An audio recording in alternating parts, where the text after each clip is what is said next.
الاختبارات دين للصف السادس الابتدائي الترم الثاني.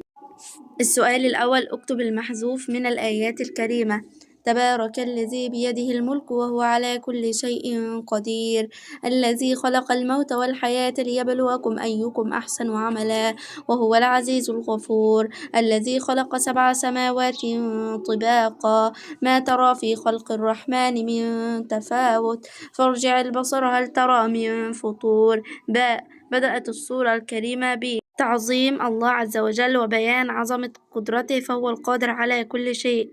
الإيمان بالقضاء والقدر يعني الإيمان بأن كل ما يحدث في حياتنا وفي هذا الكون يعلمه الله تعالى، وأن ما يصيب الإنسان وما قدره الله له، وما لم يقدره الله فلن يحدث له. السؤال الثاني: قوله تعالى تفاوت به مد متصل منفصل أصلي. الإجابة أصلي.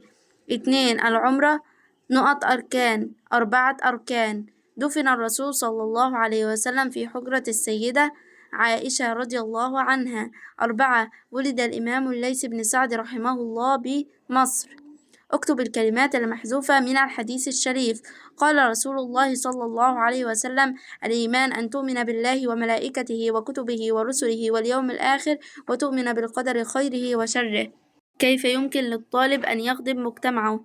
1. أن يجتهد في دراسته. 2. يسخر علمه لخدمة أبناء المجتمع. 3. يساهم في حل مشكلاته.